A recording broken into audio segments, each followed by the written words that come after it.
Ekran! Ekranen geef dich op, als wanende waar. Ekran! En ik lood die aan met ons touwteranen. Hier wil we een gouden titan en daarbij God kennenleren. Welkom lieve vriend, welkom bij Ekran. Mijn naam is Eduard Giesbrecht en ik heb vandaag met mij hier Arno Pauls. Welkom hier. Arno Pauls is een goede vriend van mij en hij weer op dat programma dabei. Wenn je dat niet hier bent, dan wil ik een beetje zeggen, we reden over een boek wat hij geschreven heeft, dat nennt zich Paixão pela Colheita, dat is op Portugiesisch, hij is van Brazil. Op Plottichu, wie dat namen, de lui, waren een beetje veel voor de arend. Dat is maar niet de arend aan zijn wijd, maar aan zijn soja te dragen, dat is de arend van de mensen, wat die mensenvisser worden zijn. En een zeer fijn boek wat hij geschreven heeft. En dat je het niet plus in die boek te zijn, sondern in die leven. Arno is een evangelist. Hij evangeliseert veel steden op de wereld, maar besonders in Brazilië, maar ook de latere tijd immer meer in Bolivien. So dankzij voor hier aankomen, dat wordt gratis meedelen.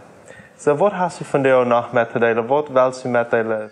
Also, het vreemd is om hier met die zijn, Eduard. En met die wat ons zit en wat ons heerst. En als prediker en eigen als prediker hebben we al een ervaring gehad met de evangelisatie. En een vraag hebben veel mensen mij gemaakt. En vielleicht hast du deze vraag ook al gemaakt. Pastor, wat passiert met een mens wanneer hij op een gas evangeliseert? Is dat richtig? Wanneer hij op den niet meer oppassen kan, wanneer hij niet niemals meer zijn wil. Hoe is dat? Veel mensen hebben dat gevraagd. Het maakt allerhand soorten evangelisaties. En ik weet, ik heb ook veel in mijn leven zo gedacht. Ik dacht dat we aanvangen, wanneer ik nu wem van Jezus vertalen en ik wilde niemals waar zijn. En dan had ik dat we vergeefs. Dat had liever niet zo zijn. Manche mensen denken dat, wie in Evangelium Lucas steht geschreven, dat wanneer man een bezig is van een mens wijsheid, en de Bibel zegt van de wijsheid, en wanneer hij dat huis ladig vindt, komt dat terug met 7 andere schlimmere geesten, en dat mens wordt slimmer nu als vrije. En veel christen denken, oké, dat is wens, we durven niet groot zo de mensen vrijbeden of evangeliseren, wanneer we niet op de oppassen. Er waren 8 mal schlimmer. Maar dat is niet wat de Bibel zegt. De Bibel zegt, en jeder van ons moet op ons hart oppassen. We moeten dat met het woord Gottes vellen, met de Heilige Geest, damit we niet 8 mal schlimmer worden. Stel je voor, Eduard, wat doen we, oder deze wat, die vriend wat ons hartje, wanneer we nu een ganze maand ohne Bibel lezen, ohne beten, ohne Tjoik, wo worden we zijn? Wens 8 mal schlimmer een maand. Worden die zelfs niet goed. Stel je voor op een jaar. Stel je voor op een jaar. En over veel christen denken, we durven niet de mensen zo aan de gas evangeliseren, of op een open field, zo op een kamp.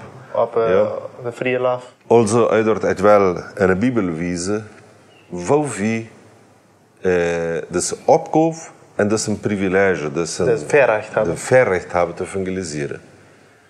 Alle wijs, alle mensen in jeder tijd.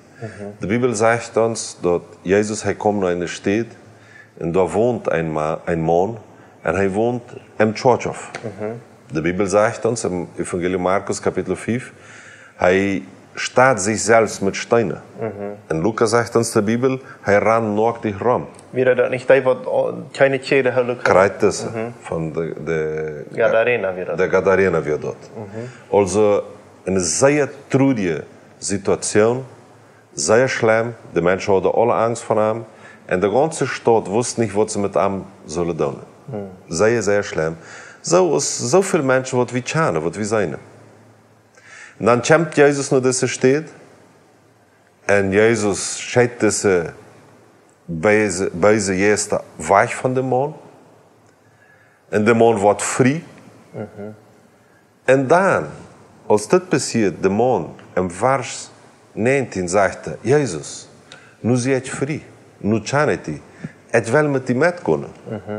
En dan komt het klaar. Wat zegt Jezus dan? Jezus zei tot hem, nee, du kommst niet meer met. Du kannst naar die huis kunnen, naar die familie en vertaal wat de leven God voor die doen heeft. De Bijbel zegt ons... Schrijft Jezus dat je niet aan afgepassen? De Bijbel zegt dat is man dat je ganz vrouw zijn wasje uitdoet. En het kon niet verstaan dat je krijgt. Vielleicht dachten ze bij Jezus, was er niet mal de kwart geven wanneer we aandacht hebben aan onze church? Oder was er niet mal de kwart geven wanneer we aan zijn koude eiven? Oder, wo kan dat Jezus? Du schätzt hem groot zo voet. En dit man, die weer zo vol met dievels bezeten. En Jezus zei, nee, du kannst die was kunnen. Wo is dat mogelijk?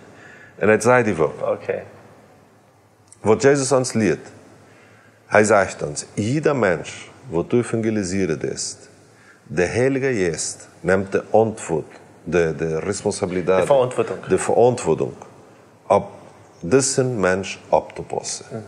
En dat, mijn lieve bruiden en geschwisteren, maakt dat jeder mens, tot dem du predigst, dat evangelium, zie die zeggen, de Heilige Geest, hij neemt de verantwoording op deze zeil. Natuurlijk, al dat wat du van de mens kunt maken, wat uit de kunst wordt. Alles wat u erreichen kunt. Erreichen kunt, maak voor deze mens. Maar zie die zeggen, de werk, de woord, de arbeid is allemaal van Heilige Geest. En dat is voor mij zeer klaar. En we voeren dan allebei en evangeliseren. En het wil die vertalen uitwoord nog van deze boek. We evangeliseren in krankenhuizen, en gevangenissen, en scholen. En wie onze stad zo zeer groot is. En het is een groep, over 500 mensen eenmaal trainement, of zeg maar. U hebt een leerd. Een leerd om deze arbeid te maken in krankenhuizen. En we bezitten in het lange tijd 10 krankenhuizen jeder week. En we zeggen meer dan 500 mensen iedere maand zich tot Jezus leven en geven. En wat mij zeer beïndrukt, dat weer een mandje, hoe zegt man, padres en freres. Dat waren katholische priesters en nonnen, ja. En als die omstorven liggen, komen ze, pastor, ik Jezus. En ook sogar, en hoe zegt man, van kopkranke mensen, psychiater. Ja, ganz daar gedreid daar. Deze krankenhuizen, het is ganz interessant wat daar passiert. De mensen die zijn ganz buiten zich, die gaan niet op een hoofd, handen neer, raam. En wie zijn toch? En wie predigen voor deze mensen? En wanneer dan het evangelium predigen, wenn es in de Bibel zei wie dat het evangelium veel meer met heilungen komt, zei je ook allemaal waren heilungen? Wie zei heilungen? Maar krijgt het van hospitaal psychiatrico? Van dat voor de wat daar gedreide mensen zijn. Dat is een beispiel wat mij zeer beïndrukt. Dat we vroeg, dat we zo een beetje wild, zo een beetje agressief. En een dag met hem zijn we ganz klaar. Ganz klaar. En zeiden ze, ik brok Jezus. Ik wil mijn leven Jezus geven. En zo beden ze met ons. En dan weer ze waren niet klaar. En ik kon u dat niet mooi erklären, maar ze mij zeggen, de Heilige Geest die maakt de arbeid ook in deze krankenhuizen. Ja? En dan hebben we ook zeer veel mensen geheeld zijn, van zeer veel zaken. Bijzonders veel mensen, waar men dan aanvangt te vragen, brukst du wem verzeihen? Eerstens zei de meeste, nee, ik bruk geen verzeihen. Met alle mensen vrede. Ik heb met alle vrede. Ja. Maar de mensen zijn krank. En die komen niet van bad roet. Nou, vraag je een beetje meer. Brukst du wirklich keine verzeihen, damit einmal dann fängt an zu healen oder doll zu worden? Jo, ich verzeihe nicht das, Manjanen. En veel meer, dat zijn geschichten van 30 jaar terug, dat we een leren als die Tjenje weer. Een woordje zeggen. Een woordje zeggen, de mensen zijn toch vast en die zijn toch krank. En dan erklären we deze mensen dat we worden geheild, want we onze schuld anerkennen. Ja? En zo hebben veel mensen zijn ook gezond geworden. Bloos als ze aanvangen te verzeihen. Zoals in Jakobus kapitel 5 zegt, wanneer we onze zinnen bekennen worden en we worden met oil aanzalven de mensen, dan worden die gezond worden. En ik vrij me voor dat. Ik heb een andere vrouw, die zegt zo'n aanvang van het programma, die moest reden van een truck, oder van een camion-truck, die staat groot, Jezus is Maya aan, oder Jesus is Maya in Portugiesisch. Wat doe je met deze truck? Wils we veel met evangelisatie arbeiden. Dat is nu meest 10 jaar terug dat dit passiert.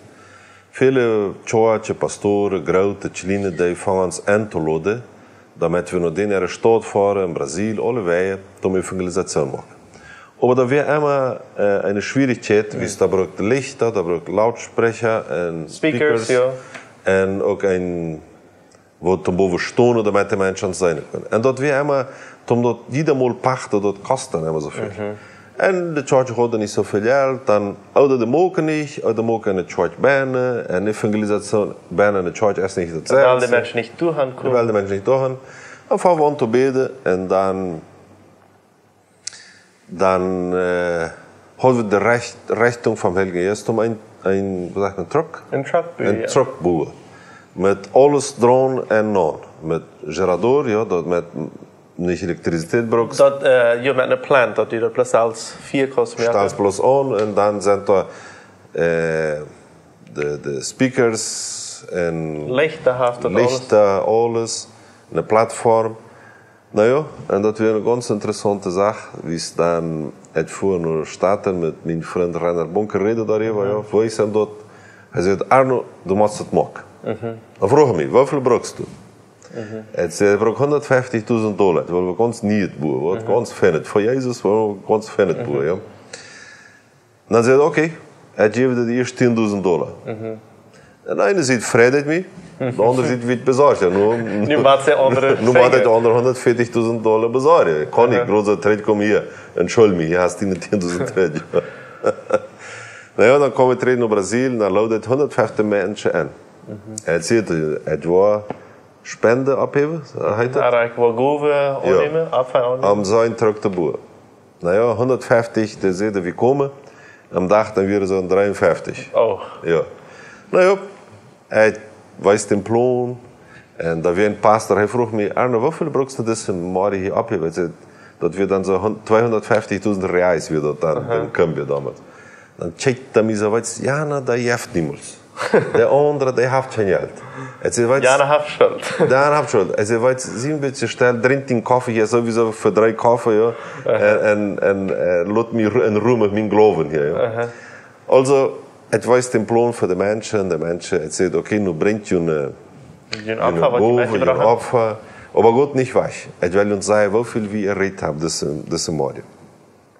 En de mensen checkten me alles aan zo met leid, ja. En dan, het me wel interessant wat het is. En dat zei te die, om die mout te maken. Herr Jezus heeft een paar dreams en die had al gedaan.